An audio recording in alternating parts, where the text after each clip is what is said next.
Radhe Radhe everyone, आप सभी का हमारे चैनल में बहुत बहुत स्वागत है। दोस्तों, घर की दशा सुधारने के लिए, घर में सुख समृद्धि के लिए स्त्रियां अपने घर में दशा माता का पूजन करती हैं। ये पूजन विशेष रूप से पीपल के पास जाकर के किया जाता है। आप चाहें तो इस सामग्री से पीपल वृक्ष के पास जाकर भी पूजन कर सकते हैं या फिर घर में भी कर सकते हैं।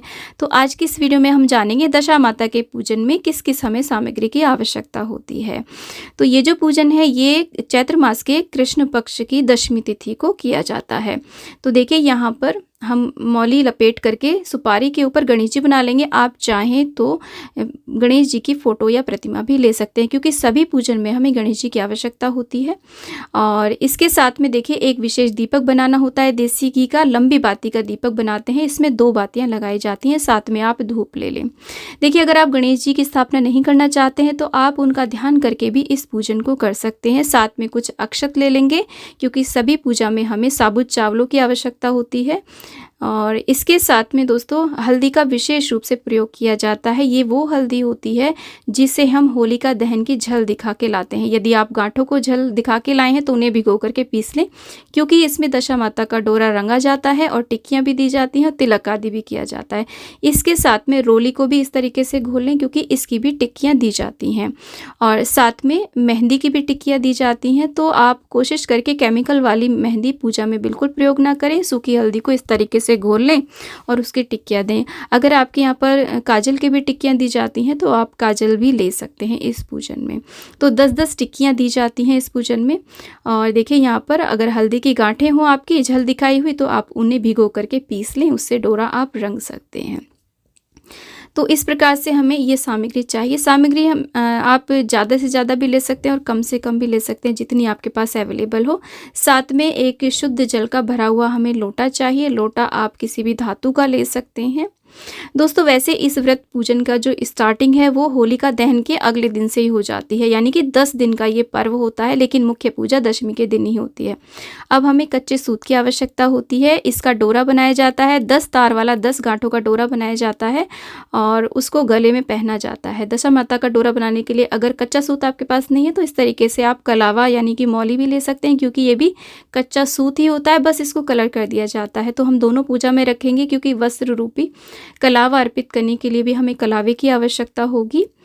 और इसके बाद में दोस्तों कुछ सिक्के आप रख लें पूजा में। दशा माता की पूजा में 10 अंक का विशेष महत्व होता है, तो आप 10 सिक्के रख लें, या फिर आप इस तरीके से 10 रुपये का नोट रख लें, या फिर आप 10-10 करके 10 रुपये के नोट भी ले सकते हैं। तो कुछ दक्षिणा आप रख लें। साथ में इस पूजन में हमें गेहूँ की बहुत आवश्यकता होती है, क्योंकि गेहूँ की 10 ढेरियाँ भी बनाई जाती हैं और गेहूँ हाथ में ले करके ही 10 गेहूँ के दाने हाथ में ले करके ही दशा माता की कथा सुनी जाती है। दोस्तों, कथा का वीडियो चैनल पे आ चुका है, उसका लिंक भी डिस्क्रिप्शन में दे दूंगी। दशा माता की 10 कथाएं कौन कौन सी हैं और बिंदायक जी की कथा भी उसमें है। आप उस वीडियो को ज़रूर सुन सकते हैं इस पूजन में। और इसके साथ में गेहूं से बने हुए पकवान लिए जाते हैं। आप 10 पूड़े ले सकते हैं, 10 पूड़ियाँ, और उसके ऊपर 10 चम्मच गेहूं के आटे का हलवा उस पर रख लें, या फिर 10 मीठे रोट ले सकते हैं। इस व्रत में नमक नहीं खाया जाता, इसलिए गेहूं के का ही सेवन किया जाता है विशेष रूप से। तो आप गेहूं से बने पकवान ले लें। और इसके बाद में दोस्तों यहाँ पर देखिए गेहूँ के आटा और गुड़, इसको चींटियों के लिए भोग निकाला जाता है, तो इसे भी आप पूजा में ज़रूर रखें। अगर आप बाहर पूजा करने जा रहे हैं तो वहाँ तो आप डाल करके आ ही जाएंगे, नहीं तो आप पूजन में रखें, बाद में से डाल दें।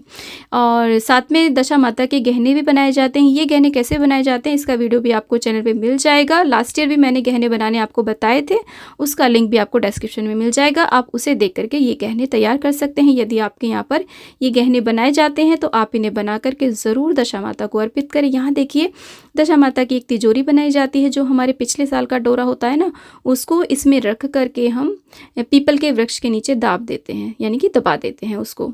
तो इस तरीके से आप गहने भी तैयार कर सकते हैं। तो हमें ये सामग्री की आवश्यकता होती है। साथ में यदि आप देखिए आप चाहें तो दशा माता को चुनरी भी अर्पित कर सकते हैं, या फिर श्रृंगार की सामग्री भी जो होते हैं ना, कोई भी 5, 7 या 16 श्रृंगार की सामग्री भी आप भेंट कर सकते हैं। और पीपल के लिए कोई वस्त्र आदि भी आप ला सकते हैं। जो भी फूल आपको मिल जाते हैं वो आप इस पूजन में प्रयोग कर सकते हैं। फूल माला आप ले सकते हैं। तो इस प्रकार से हमें इस सामग्री की आवश्यकता होती है। इसमें से यदि कोई सामग्री आपको नहीं मिल पाती है तो कोई बात नहीं, आप बिना उसके भी पूजन कर सकते हैं। तो दोस्तों 10 दिन तक चलने वाले इस पर्व में 10 कथाएँ सुनी जाती हैं। उस कथा का वीडियो भी मेरे चैनल पे है, आप उसे ज़रूर देखें। अब इस सामग्री को लेकर के आप बाहर भी पूजन करने जा सकते हैं या फिर घर पे भी कर सकते हैं। दोस्तों यदि आपके पास दशा माता की फ़ोटो प्रतिमा नहीं है और आप घर पे पूजन कर रहे हैं तो इस प्रकार से 5 पत्ते आप 5 या 7 पत्ते आप पीपल के लें। उनमें से एक पत्ते के ऊपर आप हल्दी से या फिर चंदन से दशा माता का चित्र बना करके और उसका आप पूजन कर सकते हैं। तो ये सामग्री हमें चाहिए। दोस्तों अगर आप बाहर पूजन करने नहीं जा रहे हैं तो आप घर पर भी नर्सरी से पीपल का पौधा ला करके गमले में लगा करके उसका पूरे विधि विधान से पूजन कर सकते हैं, फेरियां कर सकते हैं और उसके बाद में उस पौधे को किसी मैदान में किसी बड़े स्थान पे लगा सकते हैं या किसी को दान में भी दे सकते हैं ताकि वो बहुत बड़ा वृक्ष बन सके, क्योंकि गमले में पीपल के पौधे को ज़्यादा दिन तक नहीं रखना चाहिए। तो आई होप वीडियो आपको यूज़फुल रहा होगा। वीडियो अच्छा लगा है तो इसे लाइक करें, चैनल को सब्सक्राइब करें और वीडियो को ज़्यादा शेयर करें और कमेंट बॉक्स में दशा माता की जय अवश्य लिखें। दोस्तों जय हो दशा मैया की।